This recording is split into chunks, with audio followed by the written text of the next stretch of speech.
10. Ennard. Costumes don't really have to be elaborate to be scary. Take for example this Ennard cosplay by YouTube channel Skywarped33. The entire endoskeleton spaghetti bits aren't there, but the lights and sounds make it even more frightening than you'd think. The face also opens up, and I think that we all know how I feel about animatronics who can move their face at will at this point, okay? It's not something that should be allowed. However, even without all the parts and the eyes, this Ennard cosplay is not something I would want to run into in a dark alley, especially not after that goddamn vent repair minigame. That caused me to have some serious issues, okay? It's rough, okay? I used to like spaghetti. Man, like now what am I supposed to do? And 9, Vanny. With Vanny being an upcoming villain and already one of the most popular characters in the series, there are bound to be plenty of costumes of her. However, this one from Rojito Uwu on Twitter is probably the most accurate and creepiest one I've seen. Vanny being a reluctant follower does in a way technically make this a glitch trap cosplay as well, but we won't really talk about that because that's not what counts. This costume is probably the most realistic costume on this list because, well, Vanny in the games ended up making her own suit and is just a human inside, whereas like the other characters like Scrap Baby or Springtrap are animatronics as well as sometimes part human, be it soul or another body. And Rojito's costume follows the exact same concept as Vanny, just a person who makes their own suit, which makes this potentially one of the scariest things of all. I mean, technically it's not the same thing because they're not possessed and enticed to make it by the person possessing their brain, but, I mean, it's close enough. I mean, they could be possessed for all we know. I don't know. And at 8, Scrap Baby. Scrap Baby is a creepy animatronic. No ifs, ands, or buts about it. Scrap Baby is by far creepier than the normal baby animatronic, and this costume certainly does it justice. Animatronics are a difficult costume to really make, since we're people, and unfortunately do not have robotic limbs for the most part. Or if we do, we typically try to make it look like a real leg instead of a robot leg. But a Scrap Baby is even more difficult since, you know, it's a scrap animatronic, and it has a giant freaking claw in its hand. Scrap Baby is a very damaged and recycled version of Baby with a realistic reddish orange kind of bodysuit, light blue stuff, yellow pigtails, and okay, she wears an orange top with red frills, and it's just super damaged, okay? Like this, she's very damaged. Mentally and physically. Yet somehow Instagram user Gaius Bazzani was able to recreate this in an awesome way. So, very well done. And at 7, Springtrap. Craftix Gaming's YouTube channel features a video of a real Springtrap costume, and honestly, it's terrifying.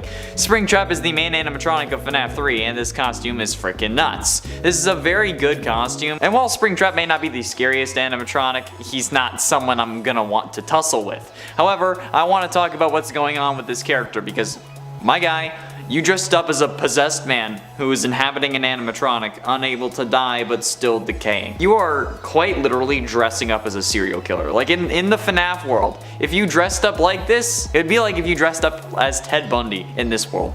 And if you want to be in FNAF that badly, okay, don't dress as the serial killer, is all I'm saying. And I know that's ironic coming from me, okay, given what I'm dressed like at this moment. Do I look like I want to be in Five Nights at Freddy's? Have I made things seem like I want to be in this world? Because if I have, you need to watch more of these videos, okay?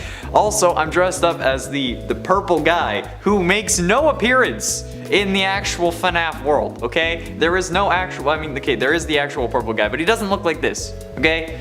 The purple guy that I am dressed as is not actually a real version of the serial killer in their world, okay? I don't want to be in that world. Those doors aren't it, Chief. They ain't it. No, the doors ruin it for me. And at 6, Nightmare Freddy. Nightmare Freddy is one of the most iconic versions of the character, even if there are only 3 games that feature this guy, those being FNAF 4, Ultimate Custom Night, and FNAF ER. However, this Nightmare Freddy cosplay is insane, and in my opinion, would have been our frontrunner for the Coupe de France cosplay competition that it was for back in 2017. The video was uploaded by YouTube channel Gorgon Geek, and this guy plays the robot thing really well. But as soon as he drops that microphone, he goes into terror mode, and it's certainly something to behold. I would have enjoyed it if he had like the little frettles with him, but the moving mouth is certainly a nice touch, especially with the attempted jump scares they do in the video, because he just goes like ah and stuff. Like, imagine if this guy had started twerking though. At one point I thought he was going to. He went to pick up the mic and I thought he was just going to start busting it, but no. I think that would have won them gold though. If you get this out of here. If you had started twerking, my guy, you would have won. I don't know what place you came in, but If you'd twerked, you would've won. Halfway through into number 5, Buff Helpy. Okay. This may not be a cosplay, but Buff Helpy is probably the most disturbing non-cosplay character I can really include on this list. If you didn't already know, Buff Helpy is a meme that was created on a Daco FNAF meme review video and has ever since been haunting him and the rest of the community. Don't get me wrong, okay? I love Helpy. But this Buff Helpy meme has generated a whole load of Buff FNAF character ideas, and it terrifies me now. There's nowhere is safe from these creations. If you look up any character, you're bound to find a buff version of them at some point. You just need to scroll down enough, okay? It's one of the rules of the internet, okay? Same thing with what happens to Chica. But no matter what, this is just some psychological torment that I wouldn't wish this on my worst enemy, actually. But I'm talking about it because, like, it's Halloween, and the world is currently my worst enemy, so if I have to look at this thing on a regular basis when I'm writing these goddamn lists, you have to look at it for this one number, okay? One number. That's all I ask. And at 4, Nightmare. I've said it before, and I'll say it again. Nightmare is the scariest animatronic from the games, hands down. This guy will get me every time, and it's one of those reasons I just refuse to play FNAF 4. The other is Nightmare Fredbear, but at least I don't have to deal with them in real life, right? They're only a nightmare character created in the mind of a coma patient in a video game, right? Well, guess again. Thanks to Zombunny Creations on Amino Apps, we get both Nightmare and Nightmare Fredbear. Ironically, Nightmare Fredbear is played by their twin sister. And I mean, it's ironic because, well, Elizabeth Afton is sometimes presumed to be Crying Child's twin sister. Anyway, these absolute hulking costumes are going to make me drop a load of my pants. Like, if I saw this in real life, holy crap.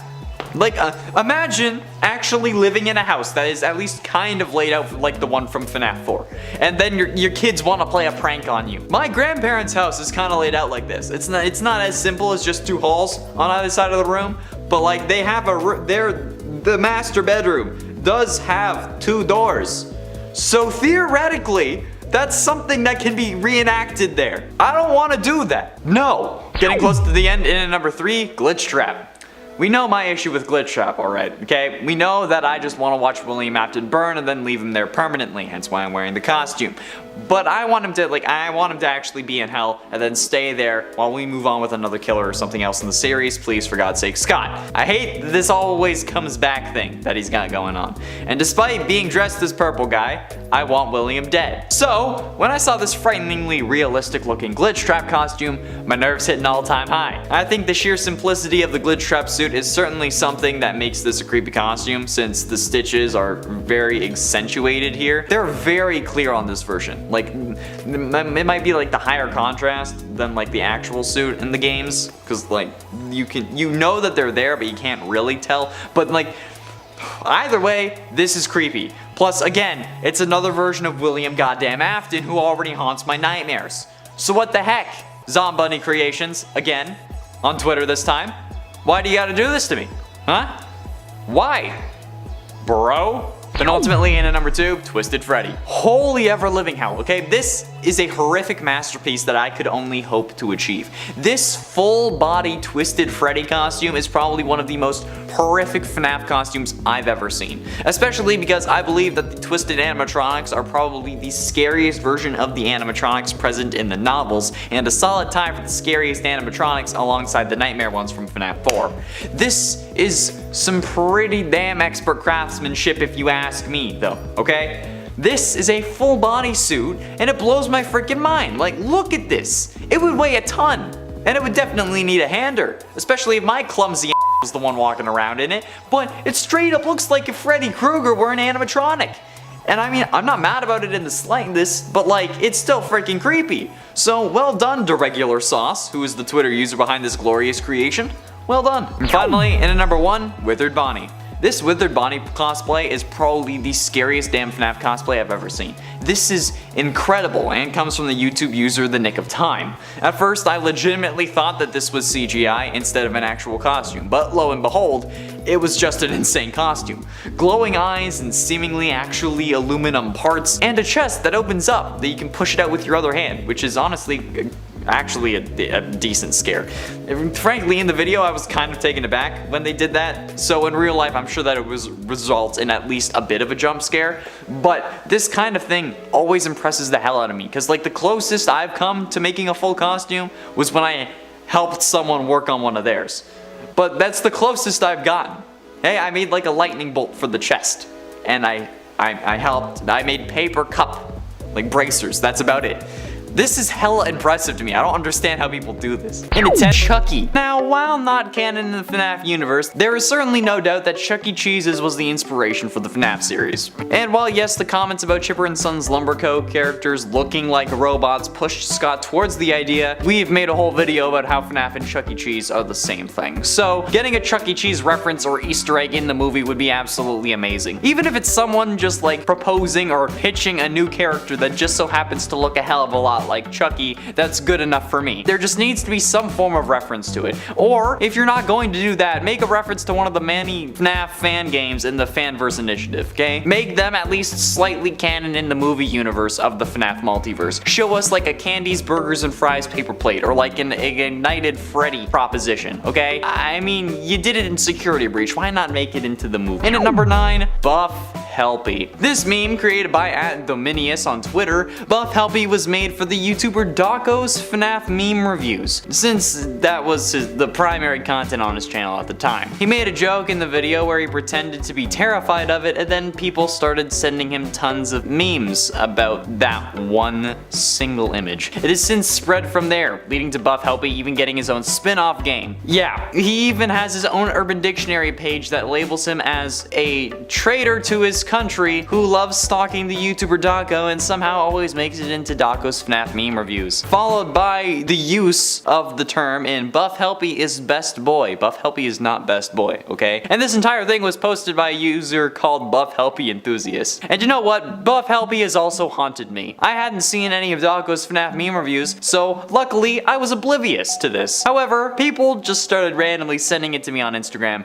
and then it kinda scared me from there. And while it may be haunting, at least a mention of it in the movie would be very much appreciated, like how Sonic was referenced in the Sonic movie. And it ain't the Purple Guy animatronic. The Purple Guy animatronic legend is an urban legend revolving around FNAF in early 2015. A YouTube video service that reportedly showed a hidden animatronic reported to be the Purple Guy, who at the time the only name we had for the main antagonist. The appearance of the Purple animatronic was preceded by a phone ringing, because we thought that he was also the phone guy. And then after the phone rang, the Purple animatronic would briefly flash on screen, slumped over against the wall in the office in a similar style to Golden Freddy. However, it was soon revealed that this was simply because the animatronic was simply a photoshopped image of Golden Freddy with a purple color and Chica's head. I think that it's pretty obvious that it was photoshopped, and I mean that, like, we've used that image in thumbnails a couple of times, but no character like this has ever showed up in any of the games. But nevertheless, I'd still like to see it appear in the movie as like an Easter egg or a reference, okay? Same thing for in at 7, Freddy. Feel like this one's kind of obvious, but I have to say it anyway. Freddy was the mascot when the Freddy Fazbear's Pizza opened up in 1983, and in 1987, he and the original animatronics had fallen into severe disrepair. That's when Freddy was replaced with his newer counterpart for the improved Freddy Fazbear's Pizza. You know, Toy Freddy. After that pizzeria closed, as well as the toy animatronics getting scrapped though, they refurbished the old animatronics for the new pizzeria, which was the old pizzeria, which is the one that we see in the first game.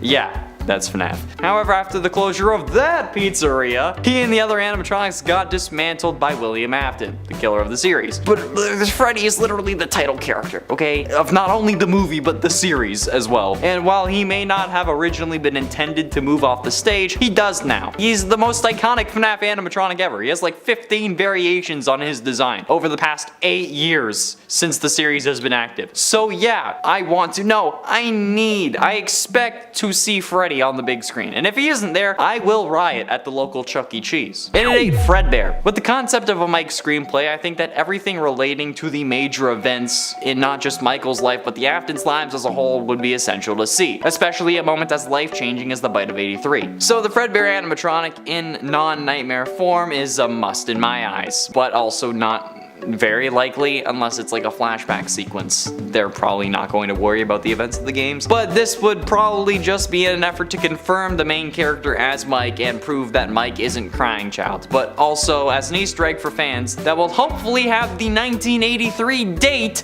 on the flashback. But then again, every 87 believer is going to say that they're different universes, so it doesn't count as confirmation. Either way, I think a Fredbear appearance is kind of mandatory, but I'm not in the movie, so who knows what they think is required. Scott, you should have put me in the movie. How many FNAF videos have I f***ing made at this point? 500? Yeah.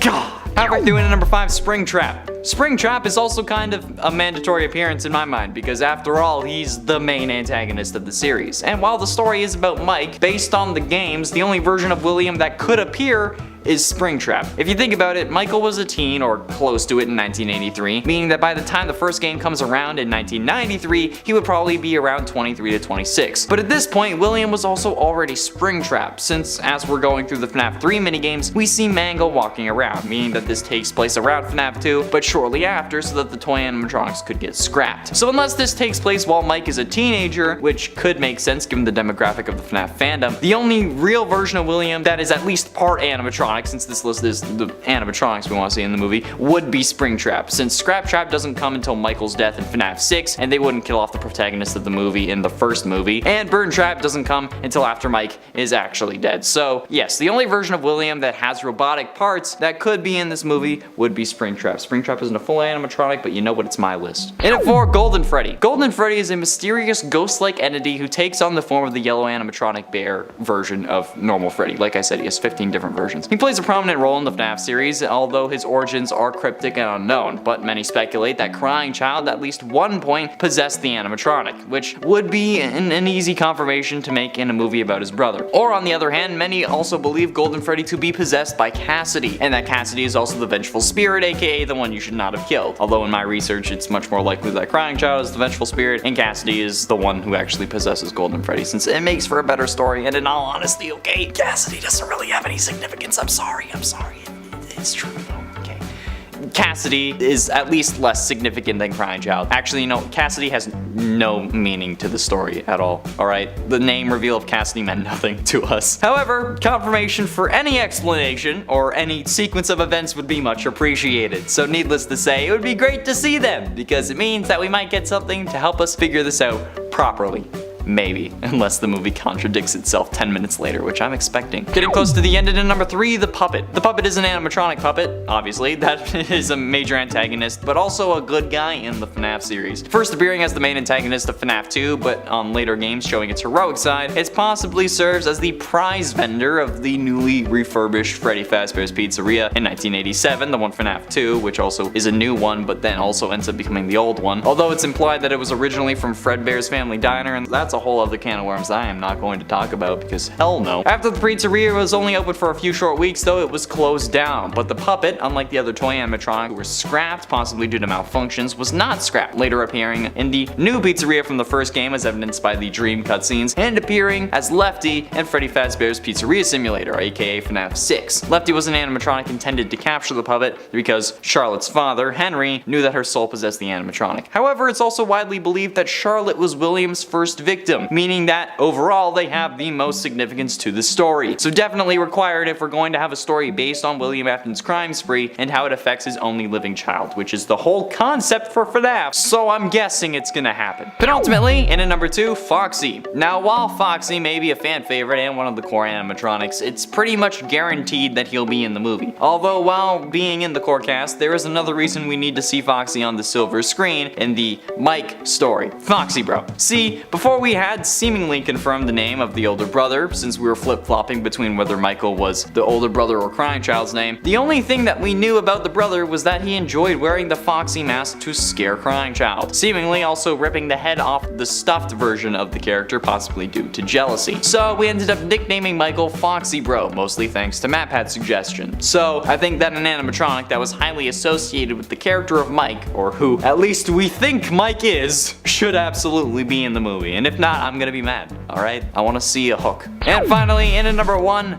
Nightmares. I think that if this is really meant to be a horror movie, which it is, I mean, it's being produced by Blumhouse after all, the company that made Paranormal Activity, the nightmares are basically a requirement to actually make this scary. Sorry, but the normal animatronics aren't really all that terrifying. Scariest part about those games is the sounds that appear with the animatronics, but the nightmares are truly terrifying, and one of the reasons I don't want to play FNAF 4 or the night terror levels of Help Wanted. It's why I didn't complete the game, because I would have had to play those. These things are just absolutely horrific and iconic within the series, especially since they're the reason there is a movie at all. As you well know, at this point, Scott was planning on ending the series after Game 3, but the hate on the Springtrap jump scare made him make another game, and which was FNAF 4, and then he kept on going. If not for the nightmare animatronics and the Springtrap hate, there wouldn't be a FNAF movie, and I think that that deserves to be represented. Of course in a dream sequence, but still, it's worth it. Number 10, Fake Charlie. Fake Charlie is a character from the Silver Eyes trilogy. Spoiler alert for books and a trilogy that is now almost collectively 3 years old. But still, Fake Charlie appears in Fourth Closet, where we learn that she is really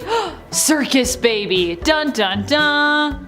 I spoiled that for you. I'm sorry if you haven't read the books, but you probably know even if you haven't read them, because FNAF lore, we have to know everything. A lot of fans love Fake Charlie. They love to draw her dressed up, looking cute, fighting other Charlies, still robotic, but I suppose the one we would consider more real Charlie. Fake Charlie is just one that I see a lot of fan art for, and so I thought it would be cool to include her on this list. After all, the term FNAF characters means I get to include the books here as well. So yay. Why do people love Fake Charlie? I imagine because she is so bad. We love to love a bad gal. And of course we love to love a bad circus baby, whether she is from the game continuity or the book trilogy continuity. Number 9, Springtrap. Considering that Springtrap is one of the major antagonists in the whole of the FNAF franchise, it's no surprise that fans love him so much. Well, love to hate him?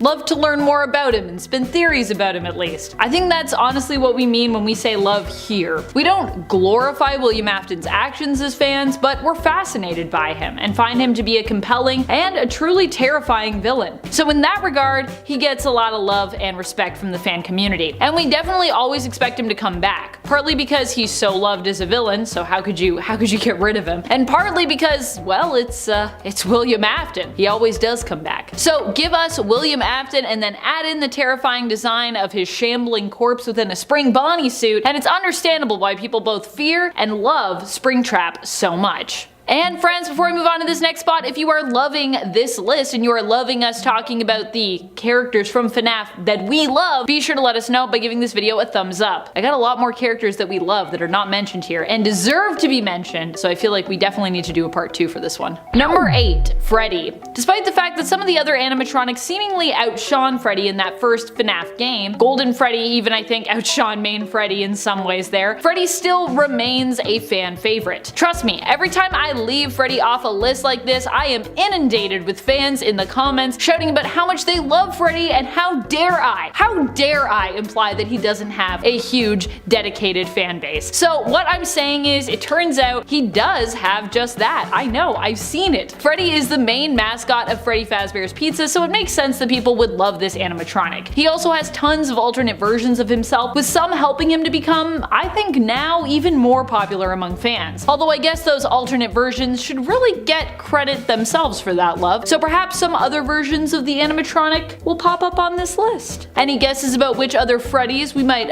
possibly be talking about here? Number 7, Puppet. The Puppet is definitely a popular character who I think a lot of people inherently band together around because, well, they feel pretty bad for her. There's like a lot of love here because, like, kind of pity love, but also like, oh no. Also, we have the Silver Eyes book trilogy giving a lot of backstory to the person who becomes the puppet in the games, Charlie. Charlie is the daughter of Henry Emily. In the games, Charlie ends up murdered when the puppet is unable to protect her. Charlie's soul then becomes bonded to the puppet animatronic, and as such, the puppet is, in essence, also Charlie. Although this version of Charlie technically has a very different backstory from the Silver Eyes trilogy, those books I think still made people really gravitate towards even the version from the game continuity. I think they just like boosted popularity in general for this character. Also, the puppet for me is one of the creepiest animatronics, so give Give me a cool, disturbing character design and then like add in a tragic backstory, and I personally am here for it. Number 6, Lolbit. Lolbit! What can I say about Lolbit? For being such a small character with a really minuscule role in comparison to some of the other main cast, this one is one that a lot of fans seem to have a soft spot for. In fact, I was actually the one who suggested we do a Lolbit facts list on this channel because of how much support and love I saw for Lolbit amongst the FNAF fan community who watches our videos specifically. Like, a lot of you seem to love Lolbit, and honestly, although this character does often play a smaller, often cameo role in any games she's appeared in, I think I get it. I get the love. And I mean, that list that we suggested, it did really well because that love is there. I think for me, the cool thing about Lolbit is the mystery of this character. I like this character because there's so much on the sidelines. It makes you wonder more about Lolbit, and because you know less, you instinctively want to learn more, which also gets you theorizing, thinking up what could possibly fill in the gap. Number 5, Psychic Friend Fredbear. Psychic Friend Fredbear is definitely one of the characters that I love the most, who is more officially known by the name of Fredbear Plush. And I think I have to give major credit to MatPat and the Game Theorist crew for making me love this character so much. Psychic Friend Fredbear is the companion of Crying Child that we see in FNAF 4. Why do we love this smaller, plushy-like animatronic who seems to watch our every move as Crying Child so much? It's creepy moving eyes. I guess because they're cute, they mean well, or at least they seem to mean well, and because they were given such a fun name and fun song by MatPat. Are those good enough reasons? I think they're good enough reasons. Number 4, Toy Chica. I mean, everyone loves Toy Chica, and then there are a lot of people who love Toy Chica for, some reasons. Reasons I don't think I can talk about safely on YouTube without fear of being reprimanded, so yeah. But you know, this is Toy Chica. You know what I'm talking about. You know, you've seen Toy Chica. You know what's going on. Why do we love Toy Chica? Because she's cute? Because she's terrifying? Because she somehow at the same time is both of those things? Yeah, I think so. I personally love things that are like super cute but also freak me out. I just think that juxtaposition is really fascinating. And that Let's Party bib combined with her pink shorts or bikini bottoms or whatever those are, I don't know. They make many of us want to party with her, I think. I think that's also a thing that's going on. I feel like I mainly love Chica because to me it's like she appreciates a good snack and she always has cupcakes. I partially feel like I could actually be friends with Chica, perhaps. I know she'll probably kill me, but I feel like it could work, maybe. And sure, you know, the cupcakes that she has, they will attack you, but still, at least that cupcake is gonna look delicious while it attacks you and like eats your face. So I think that's fine as well. Number 3, Circus Baby. Circus Baby has to be one of the most popular animatronics around when it comes to FNAF. I know for me, she really sticks out due to her character development being so well paced in Sister Location. Also, she's not your typical villain or your typical hero. I mean, she's definitely not a hero. Circus Baby is more complicated than either of those labels. And although she is mainly antagonistic, I wouldn't classify her as a straight up villain by any means. Sure, she does bad stuff, but I mean, I do think she's kind of misguided, and really, whether we're talking about Circus Baby the animatronic or the soul of Elizabeth that is trapped within her, she's really more of a tragic figure than anything else, who feels as though her actions, no matter how awful they are justified because of her tragic backstory. Number 2, Glamrock Freddy. Glamrock Freddy is quickly becoming a fan favorite to beat all other fan favorite characters thanks to his story in Security Breach and his role as Gregory's companion slash ally, aka your companion slash ally since you play as Gregory. Glamrock Freddy is the actual animatronic friend and ally that we've pretty much all been dreaming of since we created our own backstories for Foxy back in FNAF 1. Glamrock Freddy can help you sneak around and generally seems to care about the well-being and safety of Gregory. Not only that, but he also seems to want to genuinely hang out and have fun with Gregory, aka with you. It's all actually pretty touching. And through Security Breach, you are likely legitimately worried likewise for Glamrock Freddy's safety and well-being, not wanting to lose your powerful ally, or honestly, your new best bud. Number 1, Foxy. I think one of the most lovable characters of all time from FNAF has to be Foxy. And I think the original Foxy is probably one of the most loved of all of the versions of this animatronic that we've seen. Why the original? Well, probably because they were the animatronic that was around first, so we've had the most time to love that animatronic. Also, something about Foxy's seeming personality traits, but more, I guess, mechanics and how we've interpreted said mechanics into personality personality traits is what generally leaves us always wanting more Foxy in the FNAF games and stories. I think people like that Foxy seems kinda shy, but also tend to interpret that Foxy is simply like a misunderstood hero because of that given trait. Of course, we know based on confirmation that Foxy is not a hero at all, but still a villain, but we still dream of befriending this piratical animatronic fox. And it's the puppet. The puppet is certainly hated by William, which ends up earning it a spot on this list. But interestingly enough, the guy who created the puppet isn't the only one who hates the creation that gave gifts and gave life to the other animatronics. In fact, he wasn't even the first one to hate it. Way back in the day, after FNAF 2's initial release in 2014, we made the connection that Purple Guy hated the puppet, and so did the phone guy. So then, we all ended up assuming that phone guy was the killer, since at the same time we had no name or reason otherwise to think that the purple guy was anyone else other than the phone guy. At least until Scott commented on MatPat's video saying that it wasn't the case, saying MatPat almost got everything right. However, I'm sure that the guy who's also killed all the various kids in the series does also hate the puppet, especially when it's the reason that all the other animatronics came to life, which ultimately ended up being your downfall. So. In at 9, Vanny.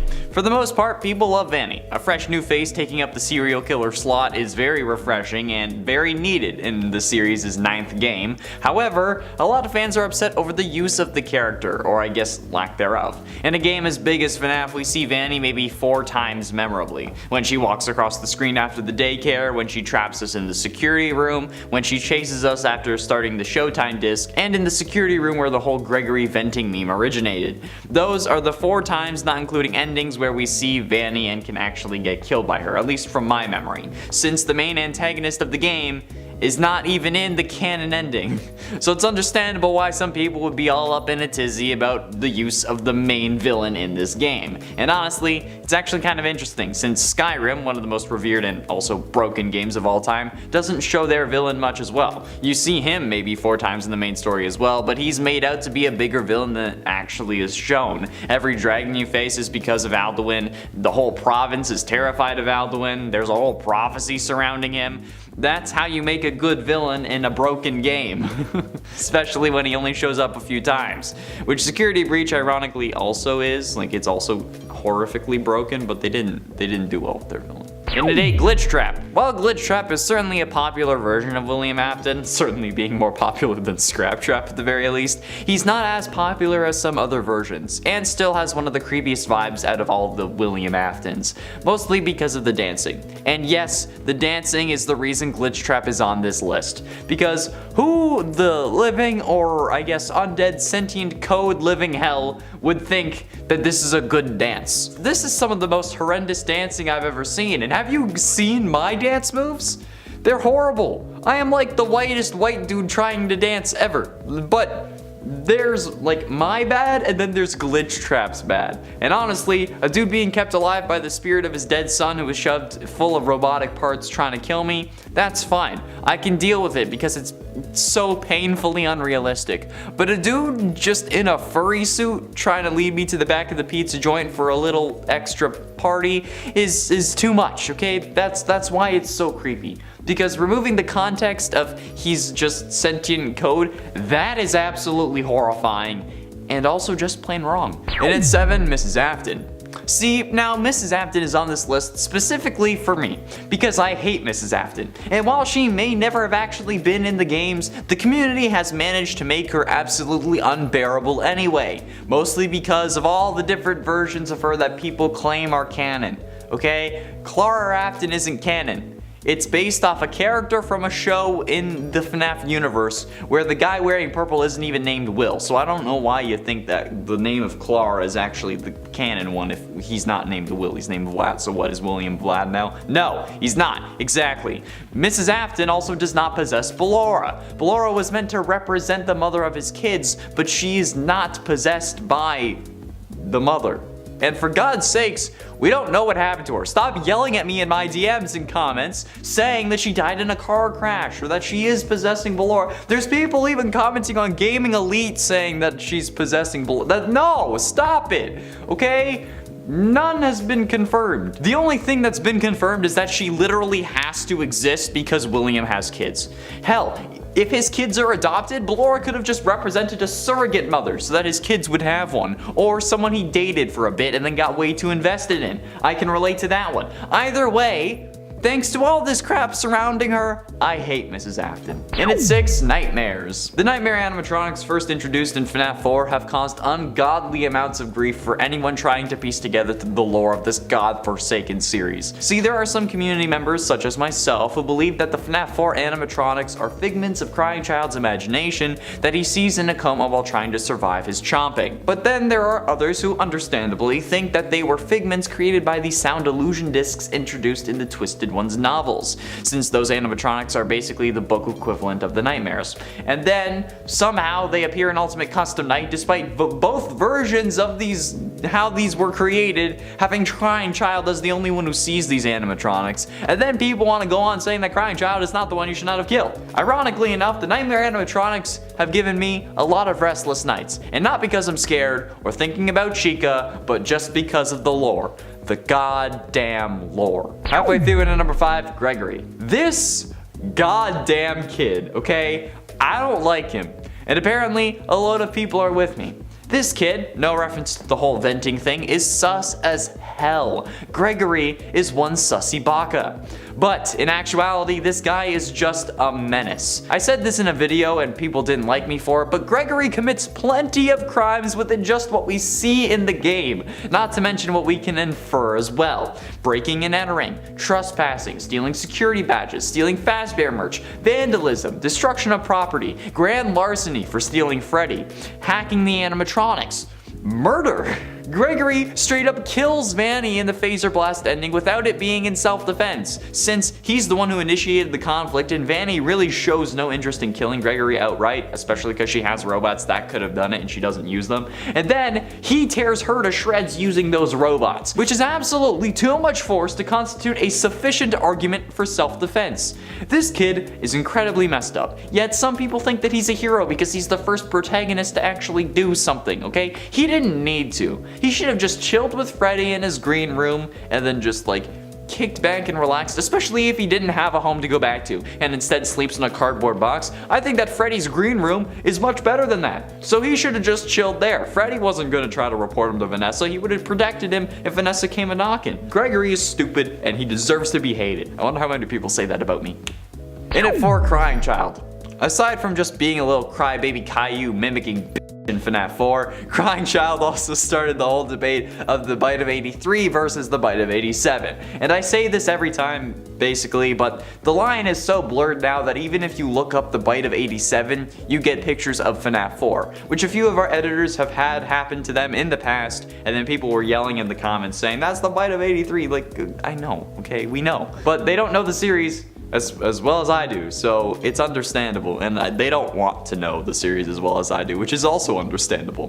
Which only furthers my point as to why this child is also a menace, okay? Anyone looking to get into the series that looks up the bite of 87, one of the most iconic dates in all of FNAF history, would see these images and think that FNAF 4 takes place in 1987, when it in actuality really takes place in 1983, as confirmed multiple times. But people are still adamant on it taking place 4 years after it actually does, and it's annoying. Do you know how many hate messages I've gotten that just end up being because the person yelling at me thinks the bite of 87 is actually the bite of 83? Yeah. It's bad. And Crying Child is the reason that this damn thing happened in the first place. Or part of the reason. I mean, like, overall, he wouldn't have gotten crushed if he didn't exist, so, like, yeah, I don't like him. Getting close to the end, in number 3, Cassidy. Cassidy's hate stems from a similar place as Mrs. Afton's. That place being my own bias, because it's my list, so deal with it. But in this case, I don't like Cassidy because of all the wrenches they caused and what we already thought we knew about the story. Like the whole one you should not have killed thing, which I personally still don't believe. I'm certain the one you should not have killed is Crying Child and not Cassidy. But even still, the whole two souls theory that's being taken as canon also is due to Cassidy and the very obscure name revealed that was the survival logbook. It's a whole can of worms that honestly didn't need to be opened. And even after it was, here I am trying to sort everything out, put the worms back in the can, and people are mad at me for it because I'm not MatPat. I have no hard feelings towards MatPat by any means. In fact, I think that Matt and I would do great work together if we put our minds to it. However, damn people in the comments get defensive even if you don't directly mention him. as long as you say something that's slightly against it. Like, you say one thing that MatPat hasn't, like how Golden Freddy is Cassidy and only Cassidy, while the one you should not have killed is Crying Child, because logically that makes more sense, and boom, you're public enemy number 1. Top 10 FNAF public enemies. Penultimately, in at number 2, Michael Afton. Michael Afton is also another problem in my opinion. Like, I could go over how he caused a load of people to think that the purple guy and William were 2 different people thanks to him turning purple after Ennard was beating up his insides and rearranging his guts, literally. But really, Michael to me just seems fairly entitled. Like, yeah, he's trying to right his father's wrongs and whatnot, but looking at him, he's not doing it because he's a good person. He's doing it because he feels bad, and not because of some higher noble purpose.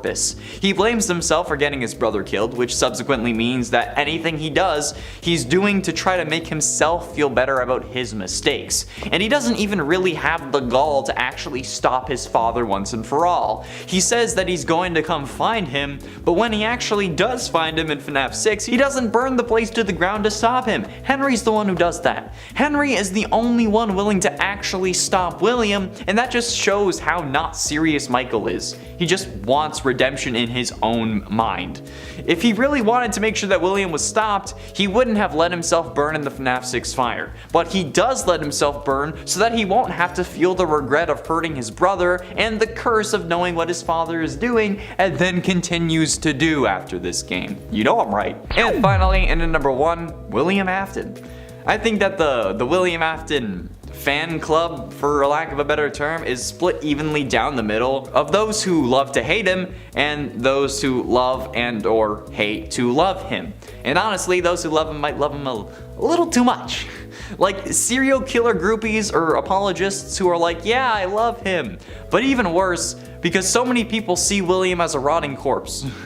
In essence, he's actually just like a skinned human in an animatronic suit, but there is some serious baggage there if that's what you're into. Talk about daddy issues. If you're so desperate for a father figure that you'll simp for a homicidal maniac stuck in an animatronic robot, yeah, I'm sorry. William needs to die and be killed off permanently, for God's sake, okay? Like seriously, we need to cut this off at the source and remove any form of Afton from our lives so that I can forget about all the horrendous art that I've seen and been sent over the years. Now don't get me wrong, the actual art was good. Like those who drew it were very skilled, but the horrendous nature comes from the content of the art, not the actual like skill of the artist, if you know what I mean. Like they drew horrible things, but they drew horrible things well. You dig? And it's 10, Roxanne.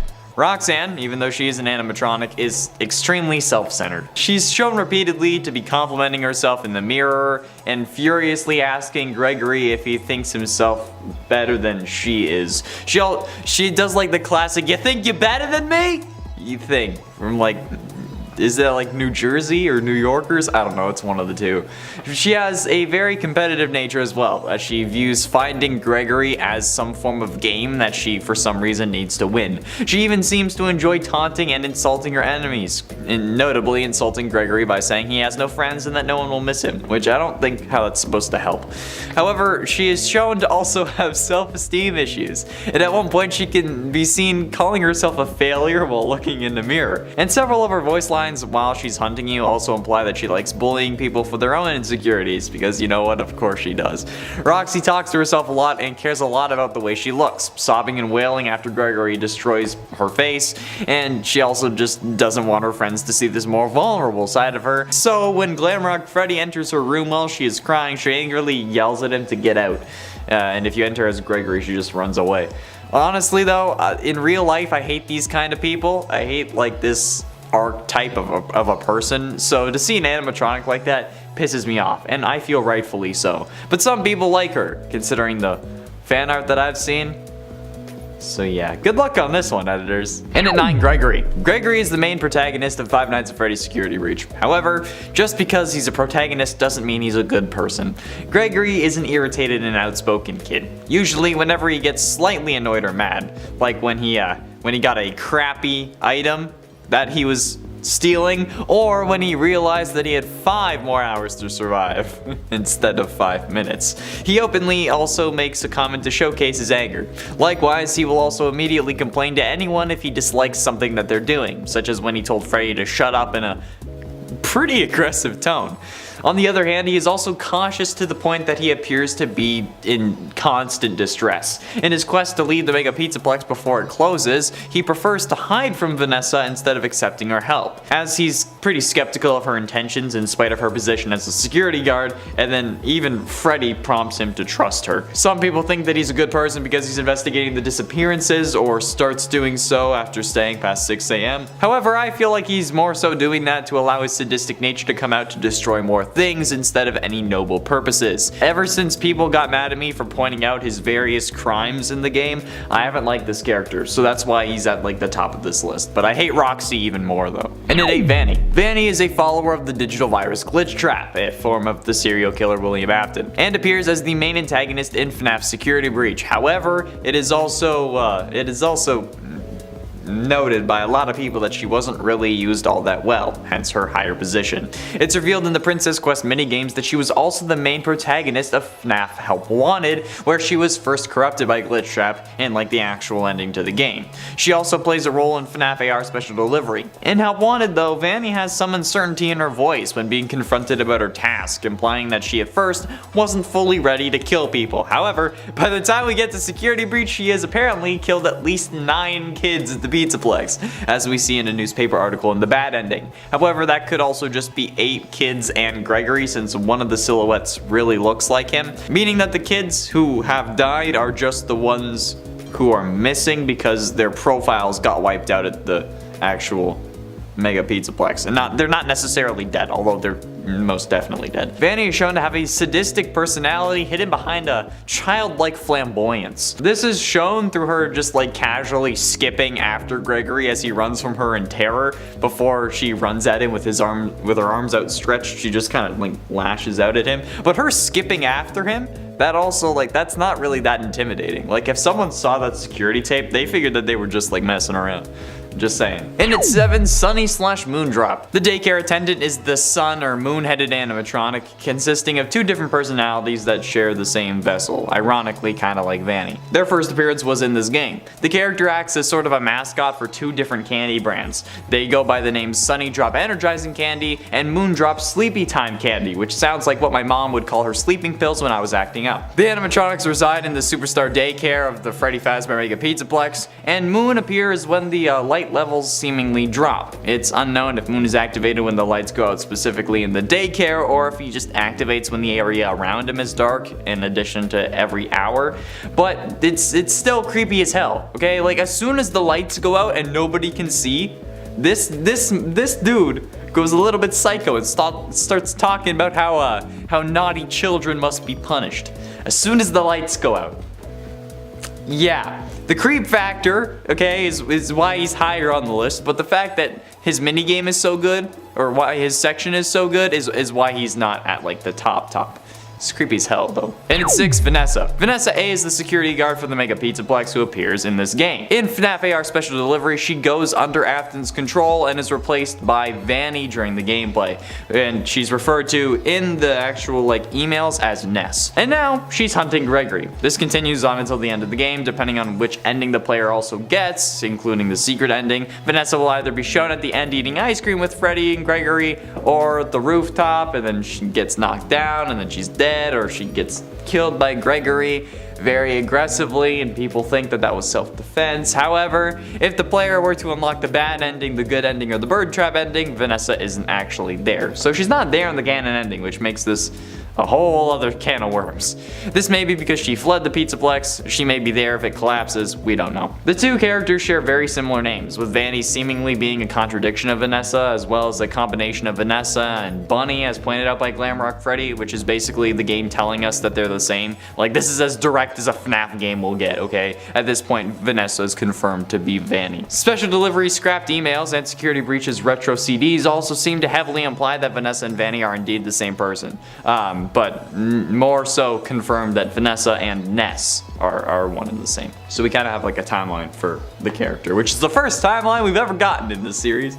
A proper one at least. Halfway through in at number 5, Glamrock Chica. Just like the other members of the Glamrocks, Glamrock Chica is dressed in a 1970s vibe. She is a white pink chicken with an orange beak, blue eyes, pink eyelids, long eyelashes, and orange feet. Glamrock Chica wanders around the Pizzaplex aimlessly until spotting Gregory and charging at him. Her unique mechanic is that she will sometimes check random hiding spots, but like not after you hide. So like she'll sometimes just randomly check hiding spots. Unlike other animatronics, will only do it if they watch you like run away. It's confusing, okay? So it's harder to hide from her that way. She can also be distracted with certain props though. To decommission Chica, the player must find a box of Monty Mystery Mix and place it inside the compactor. And then pressing the button, which will cause Chica to actually enter it. You don't need to lure her into the trash compactor like I thought you did. I wasted a lot of time doing that. And then you press the button, the trash compactor crushes her, shatters her, then you get dragged and you go underground and stuff, okay? In her shattered state though, she seemingly is able to run faster, which I guess makes sense given the reduced mass. While inside Glamrock Freddy though, she won't notice the player at all and will continue to wander aimlessly. She got nothing upstairs, okay? But she still has my heart. And at this point, I don't know if I'm joking anymore. She will chase me till the ends of the earth, and that's what I want. Dedication. In at 4, DJ Music Man. DJ Music Man is extremely similar in head shape to the original Music Man, however many of his details have been swapped out and enlarged. He now has blue eyebrows, cheeks, and a stripe on his chin, as well as a pink nose and lipstick, and eyeliner with blue bags under his eyes. His top hat now has a green stripe. The top row of his teeth are decorated to look like piano keys, like some really weird grill. That's not what they're called, right? Grills? And the inside of his mouth is glowing pink and has a changing pattern, because of course it does. He now dons a large pair of green and red headphones, because you know he's a DJ, and wears big cartoony gloves on his 6 spider limbs. Finally, this variant of Music Man is much larger than the original, obviously, being about a story tall from the bottom of his head to the top, and also stands at over 2 stories tall. While turning on the generators to restart the West Arcade, Music Man will wait outside the bathroom attempting to crush Gregory through one of the doorways while you're doing the generator, you go into the closet, you pull the thing, and then you come out and Music Man's there staring at you. To escape, the player must quickly run out of the opposite door that Music Man's hand is inside. So like he'll be in like the left door, you gotta run out the right door, etc. Running out too early will actually also kill the player, so you gotta wait. Finally, when turning on the final generator, the player will have to run away from Music Man as he chases them down a room filled with various junk, which Music Man will just throw at you and put like in your way, and then you gotta dodge around it. Yeah. After that chase sequence though, for the remainder of the game, Music Man will be at his DJ booth just kind of dancing and playing music. And like this dude's one of the best characters, okay? It's great. He's freaky, but he's cool. He just does this for the rest of the game. Yeah. Getting close to the end at number 3, Glamrock Freddy. Glamrock Freddy is based off the original Freddy Fazbear with a punk-themed design reminiscent of early like 1980s, or like what we associate with the 1980s. I wasn't alive in the 1980s, so I don't know. But Glamrock Freddy is still initially introduced as a bookish, straightforward entertainer, unlike other animatronics in the FNAF franchise, and his previous iterations actually. But Glamrock Freddy is overall friendly, honest, and has an agreeable personality, even in the face of an adversary as shown when dealing with Vanessa, or at least at that point he doesn't really suspect her, so it's unsure. He is shown to be very protective of Gregory and very focused on keeping him safe, going as far as allowing him to be in his stomach, albeit he is first uncomfortable with that. Because like it's not a compartment for humans to hide in. It's supposed to be for a cake. So I don't know how Gregory fits in there. But like I wouldn't want a kid to hide in my like chest either. That seems like a bad idea. He's generally nice and polite as well, and he often apologizes, which kind of makes him more like the most Canadian animatronic ever. But he's also a little oblivious, as shown during his first encounter with Vanny, although to be fair, he couldn't see Vanny without Roxanne's eyes. And when he's upgraded with the other Glamrock's parts, as seen when getting upgraded with Monty Gator's claws, he doesn't really like to be upgraded. It's weird. He doesn't want his friend's parts inside him. It's a weird dynamic, okay? But the relationship between Gregory and Freddy is one of the best parts of the game. It's like Eddie and Venom from the Venom movies, okay? mint. Penultimately, in at number 2, Montgomery Gator. Montgomery Gator is an alligator animatronic, okay? Obviously, he has sharp, pointy teeth, black claws, a red mohawk, like all gators have, green, scale, textured pants, which is a whole other can of worms, spots on his arms and his cheeks, light yellow belly and jaw, and okay, yeah. Monty has a typical, like, rock star stereotype personality, because, you know, he's constantly trashing his room, and he's rocking everything. He likes to flip his glasses down. He likes to destroy things, as you can see in his boss fight, and like the fact that he will like just break down fences all over the Pizzaplex, so much so that they actually have to put signs up to discourage him from doing that, which doesn't work. I don't know why they thought that would work. But he also seems to have some form of like dislike and hate towards Glamrock Freddy, as shown in the final level of his golf minigame that Freddy is left in a dumpster and Monty actually takes over his role as the lead animatronic entertainer, showing that he's jealous of Freddy's leadership and wants to overthrow him as kind of like a coup, which does actually happen in the van ending, so presumably also in every other ending when Freddy is taken from the Pizzaplex. So you're welcome, Monty. And finally, in at number 1, Burn Trap. Burn Trap is at the top of this list because while some people may consider this a waste, it was certainly a surprise. We figured that Afton would come back this time, however we never thought that he would come back like this. We figured that there would be more ceremony to his resurrection, however Burn Trap was certainly not expected. At least I didn't think a new form of Afton would appear. I figured that we'd have some form of Scrap Trap or maybe even Glitch Trap this time around, but yeah. During the final fight against him, Burn Trap walks between 3 different rooms and then you have to burn him again, which is like the 12th time this dude is burned, so I don't know why we have to keep doing it. Clearly it doesn't work. But yeah, if you don't end up burning him though, he will take over Glamrock Freddy and his eyes will turn purple and they'll run at you and kill you, so you actually do have to burn him, which is annoying. And at 10, Jeremy. As I've said in the Souls Trapped in Animatronics video, Jeremy is probably the biggest troll name in FNAF history, being used for 3 separate characters. However, only 2 of them are actually direct victims of William. Jeremy is the name of one of the original missing children who goes on to possess Bonnie. The other Jeremy is a playtester for the Freddy Fazbear Virtual Experience, the one who was testing the game before Tape Girl, who ends up finding the glitch trap anomaly and that causes him to go mad. And by going mad, I mean genuinely psycho. It's since Jeremy ends up cutting off his own face, which is interesting, given that the Withered Bonnie animatronic as seen in FNAF 2 is also missing his face. It's interesting because like Withered Bonnie is the animatronic possessed by the missing children's incident Jeremy, but then this Jeremy cuts off his face. I mean, like, I don't know if that was, if it means anything or if it's intended or just a coincidence, but knowing this series, I'm always worried that like the smallest detail is gonna have the biggest consequence. Either way, okay, we don't end up seeing Jeremy's face before or after he removed it, and the fact that he removed it makes him even more hidden in my mind. But like, bro, seriously, how the hell did you do that? And at 9, Fazbear Frights owners. Now this is a bit of a cheaty one, but the guys who actually end up opening or maybe where they're just like working in Fazbear Frights, the location that we're in for FNAF 3 don't actually have names, even like let alone faces. The guy who says that they found old training tapes or the one who introduces the actual phone guy tapes has never really been seen. Which makes sense given that he's not really a major character, but it's still something that I think is worth mentioning, okay? Because without them, there would be no FNAF 3, which means that there'd be no rest of the series. Like either because they wouldn't have opened the place if they didn't exist, or even if they weren't like the owners and they were just like the key holders or something,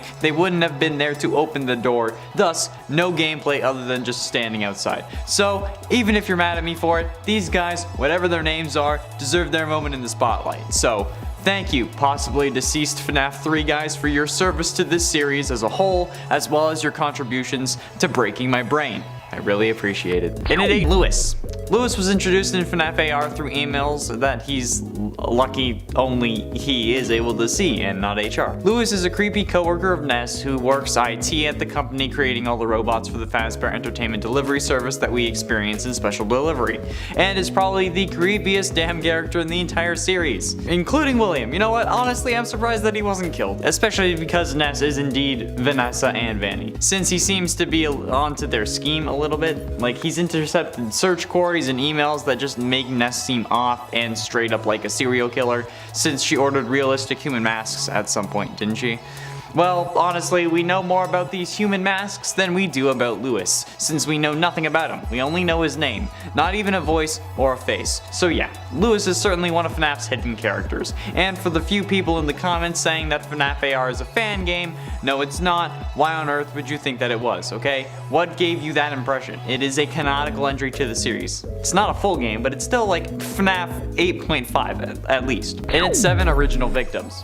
While yes, we see the original victims' ghosts in the FNAF 3 Happiest Day minigame, as well as when they create Springtrap, they literally all use the same ghost sprite, okay? So we haven't really seen their true forms in the games. We've seen a potential look for Cassidy in the survival logbook, but within the context of the games, we've never really seen what the original missing children look like. So in a way, Gabriel, Susie, Fritz, Jeremy, and Cassidy are all hidden characters in that sense. I know that you were probably expecting this list to be about characters that we don't know about, but how the hell could we make that list? That just doesn't seem possible. If we don't know the characters, how are we supposed to find out about the characters for a list? I have no contact with Scott Cawthon, and even if I did, I don't think that he'd spill the beans on characters we missed.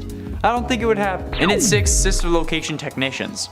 The technicians are 2 employees of Fazbear Entertainment Inc. who used to work with the Funtime animatronics of Circus Babies Entertainment and Rental from FNAF's sister location. One technician is soft-spoken and seems bored with his job, implying that he may be used to it, while the other, who speaks using a Brooklyn accent, appears to be less experienced and more uneasy with the environment of Circus Babies. The 2 technicians appear for the first time during Night 4, when they use the scooper on Ballora, and during Night 5, their dead bodies are seen hanging in Ballora's gallery and the Funtime Auditorium. It's unknown why Ennard didn't use one of their bodies to escape. Some fans speculate that it was because the Funtime animatronics wanted to make Michael Afton suffer, because, like, you know, they thought he was William, they wanted to get revenge, they wanted to torture him. However, we never actually get to see the faces of these characters, and on all honesty, in my opinion, they could still be fake. Considering how these animatronics are at times able to recreate the voices of other people, could these actually just be dummy bodies meant to scare us? And like, Ennard needed Ballora to get scooped anyway so that she could then become a part of Ennard. So why would they want to kill them for revenge on that? Is it because of the shocking baby thing? Because like even then, I feel like Baby's probably into that. Halfway through into number 5, Mrs. Afton. Despite the thorough belief in some fans that Mrs. Afton possessed Ballora, we haven't actually seen Mrs. Afton at all in the games. Well, honestly, we don't even know her actual 100% confirmed as canon name. So a hidden character Mrs. Afton certainly is. We don't even know what happened to her or if she really existed at all, or if Afton's kids just were adopted and then he used Ballora as a surrogate mother. Like, sure, there's a family table in Security Breach with a mother at it, but that could just be because there was a mother figure in their lives, at least. But we don't know if that figure was the kid's biological mother, or hell, if she was even human. So yeah, there also isn't really any evidence in the game or any other real part of the lore that suggests what happened to her if she was married to William. Some say that she dies in a car crash. I'd say that there's nothing that suggests she died at all, but it's FNAF, so that is a safe bet. But other than that, there's not really an explanation as to what happened with Mrs. Afton, or who she was as a person, or even as a mother, okay, if she ever got the chance to be. So yeah, mystery. In at 4, Tape Girl. Tape Girl was a developer for the Freddy Fazbear virtual experience in FNAF Help Wanted. However, given the unknown malicious code in the game, she left secrets scattered amongst the minigames in hopes that it would be dealt with at a later time. Procrastination right there. All of her tapes can be played in the tape room, which can be unlocked by hitting the tape placed on the shelf in the prize counter with any droppable item. Once unlocked, it can be accessed through the tape player placed above the smaller monitor in the level select room from Blacklight mode. The tape room is mostly just darkness with a desk in the center, but on that desk there is a shelf where all the tapes that you've collected are stored. The player can listen to them by just selecting them, and then it goes in the tape player. You don't really need to pick anything up or move it. But all we ever see about Tape Girl is her voice. There is nothing else, which begs the question if she was even real, or if this is a sort of like glitch trap acting like baby thing, where he made her up so that we'd trust her, and then he ultimately locked us away in our minds. Honestly, I don't doubt that. I feel like that could be a thing, although it's not likely. Getting close to the end in at number 3, The Top. Now, whether or not she knew about this, okay, Vanessa's recommendation for the night guard position came from the top. That's how it's described in the game, which does end up confusing plenty of people in the administration, as we learned from other various duffel bags. She had no security experience, and she was being transferred from another part of the company, but nevertheless, she still got the job, despite multiple people saying that they wouldn't go forward with hiring her, which ultimately probably led to their deaths, if we're totally honest. So, who on earth is the one ordering her promotions? Seemingly, we got no idea. We could assume maybe it's William, but he's currently plugged in charging in the basement, so it would have to be someone else who knew her, and knew Afton's interest in her, and then made her a VR tester so that she could then get possessed, and then made her a security guard afterwards so that Afton could get her to do what he needed her to do. But who could it possibly be? MatBat seems to think that it's Gregory as a hacker who's pulling the strings, but until that's confirmed, it's yet another person in this series that we've heard about but have yet to see. God damn it, Scott. But ultimately, in at number 2, Henry Emily. While Henry does ultimately perish thanks to the FNAF 6 fire, he honestly should have been a target for William beforehand, especially once he learned about who was actually committing crimes in the restaurants. But William didn't go after him for some reason. I mean, like, maybe it would have been too obvious. Like, there were 5 murders that occurred inside the walls of the restaurants, and they already suspect William for it, but then boom, his business partner goes missing, and William is left as the sole proprietor to the business. That is a super sus move that would definitely result in being ejected, okay? Like, motive means an opportunity. Motive, absolutely there, especially if, like, let's say William was, like, cheating with Henry's wife or something, which I doubt. But I mean, like, means easy to find. Just find the knife. And then, like, honestly, killing Henry would only have resulted in William going to jail, which probably saved Henry's life. But still, despite all of this, we still don't know what Henry looks like.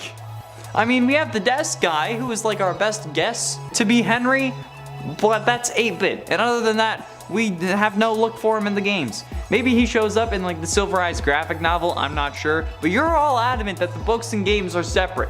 Okay, so if he is, you can't yell at me in the comments without being hypocritical, okay? So if he's in the novels, if he's in the graphic novel where we actually get visual representation, you can't yell at me for it. I win. Ha! And finally, in number 1, Phone Guy.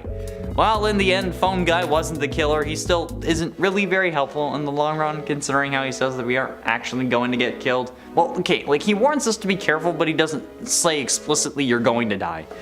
I don't know. I don't like this guy, okay? He could have done so much more. And in essence, all he said was be careful, it's trial and error. Because honestly, after surviving this job for so long, you'd think that whoever this Phone Guy is would have had some goddamn tips on how not to die. But instead, he just gives us the freaking company motto. Like, I don't care if one of the animatronics bit someone 10 years ago, okay? They're trying to kill me now, what do I do? Anyway, this is the original FNAF hidden character. Okay, we know that he's voiced by Scott, but unless the Phone Guy is moonlighting as a rogue indie game developer, they aren't the same dude, okay? We have no idea what the Phone Guy looks like, okay? He can't look like Scott unless he is the indie game developer now. So yeah, we don't know what he looks like. And honestly, at this point, the Phone Guy might still be William Afton. And we can't tell, since we've never seen him. I mean, we've heard William talk, but maybe he was just faking an American accent like freaking Tom Holland does, okay? It's a thing. In at 10, Mr. Hippo. Okay, this is kind of a joke number, but also not, because Mr. Hippo is literally the worst thing ever in Ultimate Custom Night. Mr. Hippo is a viable animatronic from FNAF 6 that returns as an antagonist in Ultimate Custom Night. Okay, Mr. Hippo will climb through the duct systems trying to reach one of the 2 hoses in the office. Hoses? Is that right? I don't know. I just copied and pasted that line from the wiki. The player needs to use an audio lure to keep him in place and to move him around so that they can use the heater to push him back, and he is fooled 100% of the time by the audio lure. Also is fooled faster than Helpy Frog. However, most of the scare factor from this animatronic doesn't come from their behavior or their design. This time around, rather, their death lines. Cause you see, Mr. Hippo has a knack for going on about things. A lot. okay? It's like me on a first date. Still, he will go into like 5-minute long speeches that you have to deal with every time he kills you. Meaning that if you get jump scared, you're boned for enough time to make a sandwich, okay? Which is annoying as hell. Getting killed by him enough will eventually and cause you to end up agreeing with me that he needs to be spring locked. Because you end up knowing what comes after the smoke of the jump scare clears, and it's just pain. In at 9, Elizabeth Afton. Elizabeth is at the top of this list because, well, she got killed, but she also doesn't really seem to deserve it until after she gets killed, and then she deserves the spring locking. Which, I mean, in a way makes sense, and it's something that I've been using as evidence when it comes to who I think the vengeful spirit is. Because, you know, spirits, when they're, you know, being spirits for longer periods of time, would understandably start to go crazy, or even crazier, and this is an idea that Supernatural, the show, has used in length. And the same idea, though, could be applying to Elizabeth and Crying Child. Just because you start off good or loving your father doesn't mean that you'll continue to see things that way in a few years' time. And Elizabeth, while not deserving a spring locking in 1983 when she dies, definitely deserves one come sister location in FNAF 6. I mean, she literally betrays her brother and sister location, nearly killing him, and then, again, she also betrayed him, and then in FNAF 6, she wants to make her father proud. Her murderous, psychopathic father. She wants to make him proud. Considering how you've been possessing an animatronic that he made that caused you to die, that he made, I think that you would have already made him pretty proud, I guess. It's a damn shame that you turned into this, but whatever. In at 8, Roxy. Okay, I know that Roxy and Mr. Hippo are animatronics and incapable of actually feeling pain because of a spring locking, but honestly, I also just hate this kind of person. The self-centered tool bag who only cares about themselves, whether they secretly hate themselves or not, that's not what matters here, okay? Who you are and what kind of person you are is defined by how you treat others and who you are when the pressure is on. And Roxy is just horrible. And while they may not be able to feel pain from the spring locking, at least Roxy will be contained if they got spring locked, okay? And honestly, that's what I need. I don't want to deal with this personality type. I've dealt with enough people like this throughout my life, and I'm still only 22 goddamn years old, which means that I'm really fed up with this shit. So yeah, there's not much else to say with this one other than I want her to be restrained so that I don't have to deal with her. So yeah, that's it. That's the number. What are you still doing here? Go to the next one. And it's 7, Cassidy. Some say that Cassidy was spring locked, but honestly, there isn't really much evidence for that. But you know what? If she wasn't, she damn well deserves to be. And why, you ask? How could a little girl who got killed and then go on to possess the killer so he could suffer for all eternity deserve such a fate as a spring locking? Well, exactly for the reason you listed. Because everyone thinks that Cassidy is the vengeful spirit, aka the one you should not have killed, aka the one who possesses Afton to make him suffer. But when you look at it, logically, taking into consideration more than just what Matt Patton says, it would make more sense for Crying Child to be the vengeful spirit. But nobody wants to listen to me.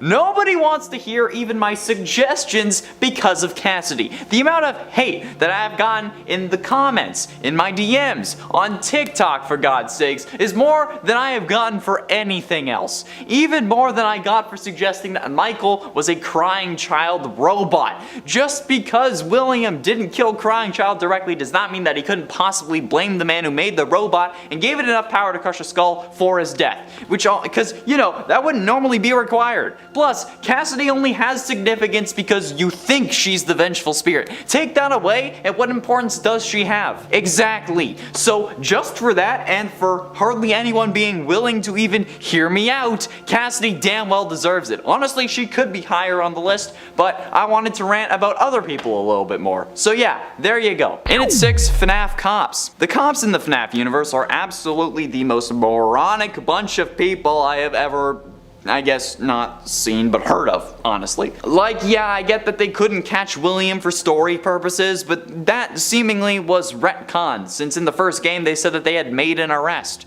They could have ended it right there. The story could have been over, but they couldn't find the bodies, so they let him go. Yeah, ignore the animatronics that smell like death, are leaking blood and other bodily fluids, and that many parents have compared to reanimated corpses. Those don't have anything to do with this scenario. Yeah, totally. And even when they find baby's blueprints and see that she has a child storage tank, they don't do anything more than question him. Quote, "There's no doubting what you've achieved on a technical level. These are clearly state of the art. There are just certain design choices that were made for these robots that we don't fully understand. We were hoping that you could shed some light on those."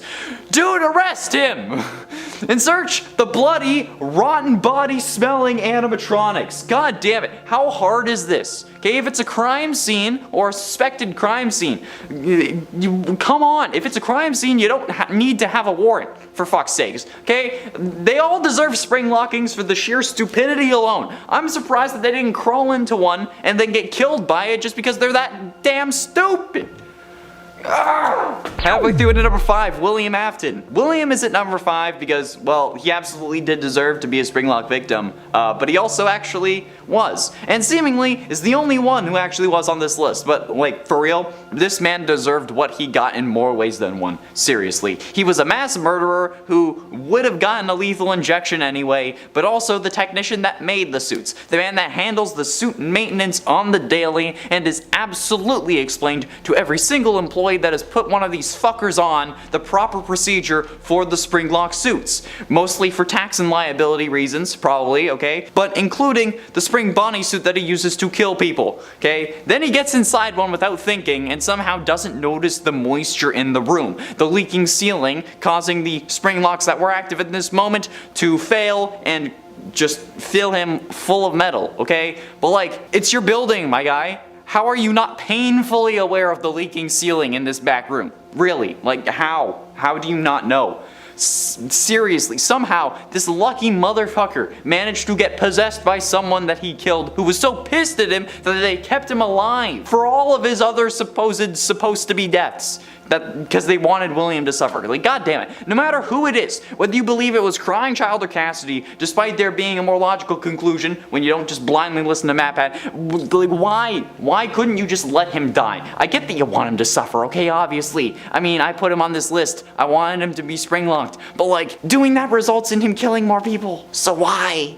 Why would you do that? In it for Vanessa. I feel like this one is kind of obvious, and you may get mad at me for saying this, but Vanessa deserves to be spring-locked, man, okay? You're probably thinking, but she's possessed, you moron. She doesn't have control over her actions. But that's the thing. She does. Vanessa has no willpower to sacrifice herself for the greater good, okay? At this point, I think that it's safe to infer that Jeremy from FNAF VR didn't go crazy because he just saw a glitch trap. It's fairly reasonable to say that he got possessed. Tape Girl hadn't broken glitch trap into the tapes yet, and he was probably just able to possess whoever he wanted. So if Jeremy did get possessed, and the possession worked in a similar way that it does with Vanessa, which would make sense, Jeremy would at times be sentient and in control of his own body. So if he knew about glitch trap, maybe he didn't cut his face off because he was freaking out like he had just taken like the Epsom salt because you use it in the bath. Maybe he did it to try and kill the monster that was inside of him, okay? So if Vanessa had the gall, Afton wouldn't really have a vessel, okay? Especially since the VR game at this point was probably abandoned. But she won't. But she won't do it. So she deserves to be spring-locked. Getting close to the end into number 3, Gregory. The way I see it, Gregory is such a stuck-up little shit that he would absolutely deserve to be crushed by metal robotic bits being put in the same place as his bones. Because this kid is just a damn menace that seemingly doesn't want to take responsibility for any of his actions. And you know what? None of you hold him accountable either. Gregory orders the robots to disassemble Vanny.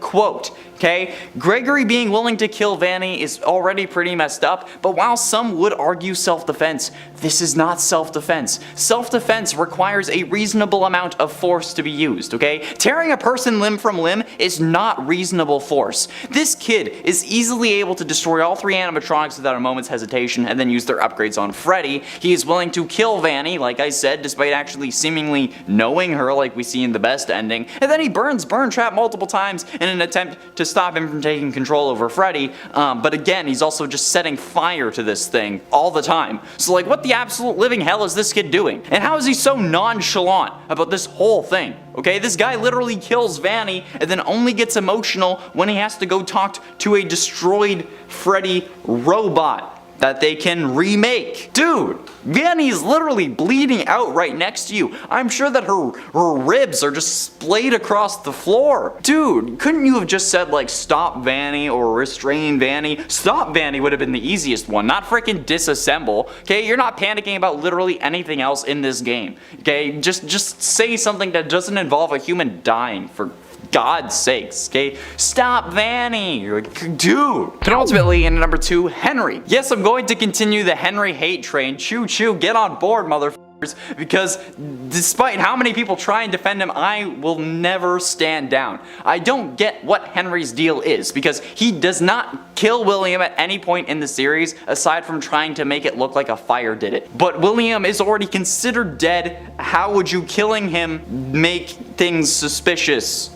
So why would you try to cover it up with a fire? For some reason, okay, he seems to be fine offing William's son when he gets the chance though. I mean, in both of the fires that Henry has set that we see, FNAF 3 and FNAF 6, Michael was there both times. And he didn't seem to care that Michael was in the building either time, okay? He doesn't even give Michael the opportunity to leave in FNAF 6 despite there having been a way out planned. Quote from Henry's final speech: "And to you, my brave volunteer, who somehow found this job listing not intended for you. Although there was a way out planned for you, I have a feeling that that's not what you want. I have a feeling that you are right where you want to be." You have a feeling? What are you, the black eye frickin' peas? He assumes that we also want to die in these halls, but doesn't give us the chance to actually make that decision for ourselves. He just forces us to die, since he doesn't give us a way out. Okay? That's murder! Whether we wanted it or not. Okay, assisted suicide is still illegal in the majority of states, I'm pretty sure, okay? But even then, not giving us the choice, even just assuming that we want it, makes it a murder. Instead of like having the fire burn the building down, or having Baby lob his head off, okay? He should have had to suffer a spring lock failure just so that he could see how easy it would have been just to off Afton directly instead of trying to do it like a coward. And finally, in at number 1, Michael Afton. Michael Afton absolutely, in my mind, deserves to have gotten spring locked instead of simply burning in FNAF 6, okay? Like, sure, he seems to be playing the good guy, going after his father, but in reality, Michael, to me, he's just playing the hero this whole time and not actually doing anything. He says he's trying to right his father's wrongs and whatnot, but even Oliver Queen did more than that, okay? He's not doing it because he's a good person. He's doing it because he feels bad and not because of, like, some higher moral code. He blames himself for getting his brother killed, which I mean is understandable, but then that subsequently means that anything he does to try and like fix the things that his father did is just to make himself feel better about his own mistakes. Because in the end, nothing is gonna bring his little bro back, okay? And he doesn't even really have the stomach to actually stop his father once and for all. He says that he's going to come find him, but then when he does in FNAF 6,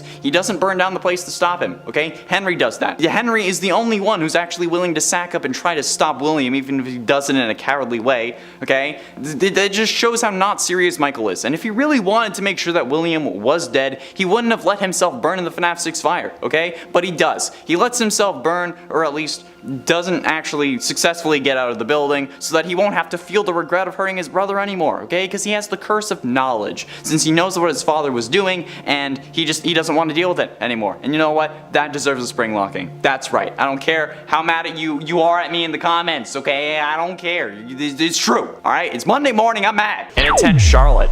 Now, this is about the version of Henry's daughter from the games, but because of the parallels from the novels. Spoiler alert for the fourth closet, by the way, but I mentioned this enough times that it shouldn't really be a spoiler anymore. Charlie, as she's known in the novels, is revealed to be one in a series of 4 robots created by Henry after Charlie died at the age of 3, killed by William Afton. As a way to cope, he created 4 robots, each at a different stage of life, to simulate Charlie growing up, using a camera and tripod to make fake memories to install in each new model. model. What if Henry did something similar in the games though? We know that Charlotte goes on to possess the puppet, and we know that Henry learns this at some point, but what if before he learned about the possession, he created a robot version of his daughter, even if it's just the one version? It would explain why we see nothing about a murder outside the Fazbear joint in any newspaper or something in the games, because Henry never reported it so that he could recreate his daughter and then allow her to grow up, while working on setting her soul free.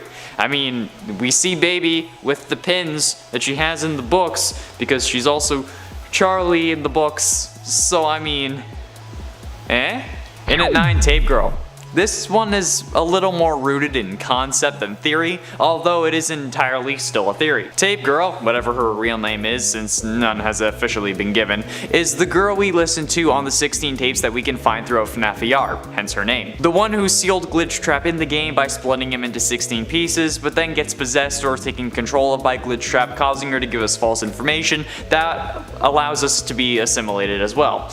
But how does that make any sense? How could computer code that got possessed then lead to an organic being being possessed by code? It seems improbable, hence this idea. We know that the Afton virus is responsible for the FNAF AR animatronics going haywire thanks to emails we received throughout the game, and we think that the security breach animatronics are also under the influence of this virus, with the exception of Glamrock Freddy.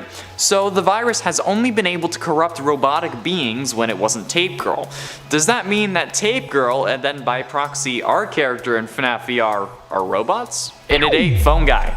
Now, the phone guy has always seemed a little bit off to me. Not because we thought he was the purple guy or because we wanted him to be the killer, but because he's really dedicated to his job, making these training recordings while under the imminent threat of death just looming over him. And eventually, even right outside his door, literally. Like, why?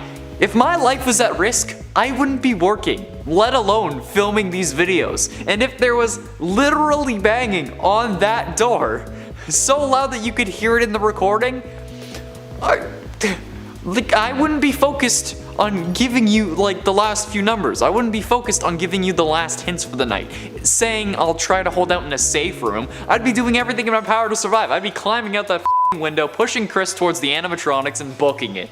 Sorry Chris, but it's gotta happen. Screw whatever job they told me to do. Screw whatever list I'm filming.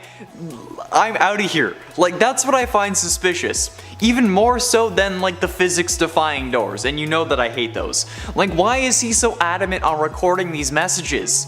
Because he was programmed to. It's his #1 directive. That's why he records them at night, so nobody sees the fact that he's a robot. The reason the animatronics attack him was because he was a naked endoskeleton, not because he was wearing a security guard uniform. Maybe the endoskeleton we see in the supply closet is actually the phone guy, and that's why the animatronics, or I guess just Bonnie, don't attack it. They've already dealt with it. Boom! And it's 7, Gregory. We don't know much about Gregory, only that he'll be our player character during Security Breach and that he may be meant to represent the crying child. But other than that, the character is a mystery. This idea, however, that characters can be robots without knowing it makes for interesting theory fodder for Security Breach. In the trailer, we can hear William yell, "You will bring me what I want." And while we don't know what that thing is, with Vanessa and more so Vanny looking for Gregory, it's entirely possible that we are the thing that William wants. But why would that be? At the end of the trailer, we see a robotic arm with purple accent lighting stretching out, almost clawing out from the depths. And this seems to me like William will be getting a full robotic body by the end of the game, only going to further add to the fact that Tape Girl is a robot idea. But also, whose endoskeleton is that? Is it Tape Girl? Vanny? The Stitch Wraith? What if it's ours? What if something inside us is what he needs? Because Gregory is a robot, hence why Glamrock Freddy is helping him, like how Baby could sense that someone else wouldn't die. More on that later. And at 6, Mrs. Afton. We know absolutely nothing about Mrs. Afton. We don't even know if there is a Mrs. Afton. We don't know her name, even though people keep saying that it's Clara. That's still not confirmed. We know nothing. She could have just been the kid's baby mama, for God's sake. There might not be a Mrs. Afton. There could have just been like a one-night stand gone wrong.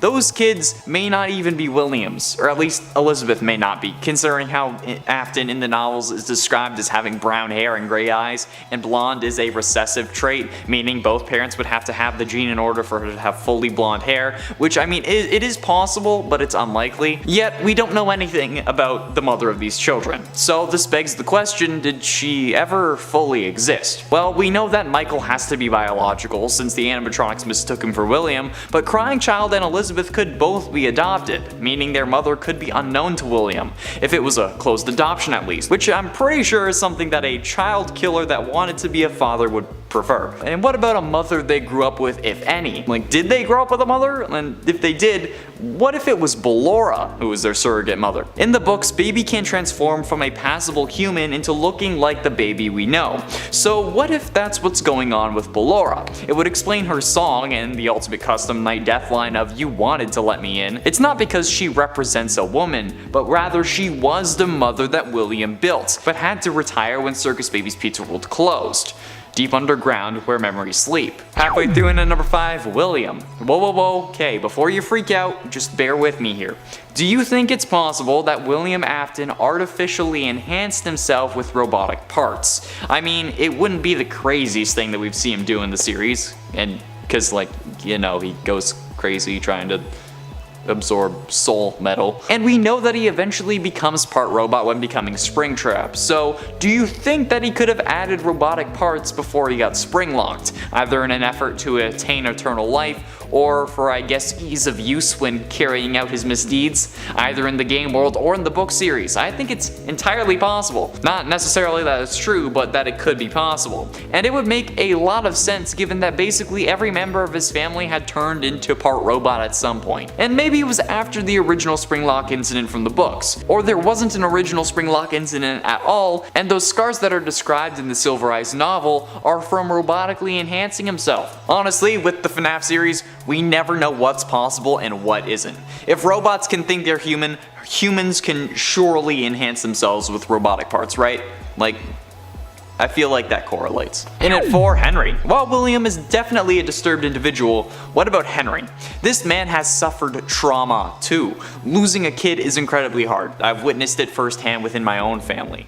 That kind of thing can tear families apart and make everything seem hopeless. And I can only imagine what it would be like if it was your only child and they were that young. I can't even think of what Henry and his wife went through, which makes me think he would definitely want revenge. And while he does get it in FNAF 6, or at least he thinks he does, he lets himself burn as well. At first he says it's so nobody remembers what happened within Freddy's, but Henry is a smart guy. He should know that he needs to stick around to make sure that William is dead, because as we all know, he always comes back. So why did he stay? Maybe it's a similar case to William. After all, in his grief, getting revenge would come at any cost. And we know that he is more than willing to die, since he accepts it in FNAF 6. So maybe he enhanced himself to be on the same level as William, or an attempt to get on a higher level, so that he could just ensure his revenge? I don't know, it's just a thought. In at 3, Vanny. Assuming Tape Girl isn't Vanny, and was just used to get to Vanny, could Vanny also be a robot? It's been an idea since the beginning. The possibility that Vanny wasn't an alternate persona but just a robotic version of Vanessa was shouting at me in the comments. Mostly because people thought it was canon and confirmed for some reason. But this begs the question, is it possible? With FNAF, anything is. William could be using Vanny's robotic body as a vessel until he can fully take control, or he could have made her prior to dying, or this could just be a costume version of a character we've seen before. I mean, her voice was glitching out in the trailer for Security Breach, so the possibility of her being a robot is there. I don't know, I guess we'll just have to wait until the game to see, because since that trailer, we've got nothing. In at 2, Michael Afton. Okay, before you flip out, this isn't about my theory, okay? This isn't me suggesting that Michael Afton is a robotic, grown version of Crying Child, okay? I'm just suggesting that there is an awful lot that's suspicious about this character that would be explained away if he was a robot. Firstly, this was already an idea from MatPat, so don't get mad at me for suggesting it. The Overlord has already propositioned this before, so Don't get mad at me. The obvious place to start is FNAF 6, where Michael willingly stays at the simulated pizzeria in order to release himself and finally die. This is probably because of the remnant in his body. This remnant would have been created in sister location during the scooping, most likely, since it would have caused intense agony because, you know, he's being ripped open by a giant robotic arm. That's definitely enough to cause agony to grab onto some metal. But the issue arises with what metal? While it's easily explained away with Ennard, that wouldn't be possible, since Ennard ejects himself during the final cutscene of the game. And even if the remnant latching onto Ennard could keep him alive after he ejected himself until Ennard burned, why stick around in the pizzeria to burn alive? Like, why not just leave and let yourself fade away instead of causing so much more agony in a fire? Like, you literally let yourself burn alive. That's not something you do if you can go quietly. Simple. The agony created by the scooping grabbed onto the endoskeleton already inside Michael, hence why Ennard was able to wrap himself around it, inside of you. It wouldn't be your skeleton, because that would probably get crushed. And why Baby knew that after Ennard left, you still wouldn't die. And finally, in at number 1, anyone. In theory, thanks to the rules that Fazbear Frights has established, anyone could be a robot, or at least an AI inside of a real human body. The second Fazbear Frights book, Fetch's second story, also called Fetch, features a robot known as Lonely Freddy. These are designed to comfort and be with the kids who are alone at birthday parties or whatnot, so that they don't get sad or feel alone. However, in that story, Alec, who has just realized how bad of a person he is, encounters one of these robots in a back room. The robot asks him questions that keep getting more and more personal, until eventually the Lonely Freddy's eyes change from blue to green, Alec's eye color. And then Alec sees his own body standing before him, and he's trapped inside the Lonely Freddy. His body walks away, and winks to Alec while the Lonely Freddy Alec's soul is now possessing is thrown into a dumpster. Inside that dumpster are also dozens of other Lonely Freddys, all quietly screaming for help. Considering how there are dozens of these Lonely Freddys already possessed, and the trash gets taken out every week, at least that's how it should work unless the city is slacking, then there are hundreds of kids who, unbeknownst to their families, are already robots. And that's horrifying. Like, I already have trust issues. I already think that everyone around me is a robot because of the series. This doesn't help.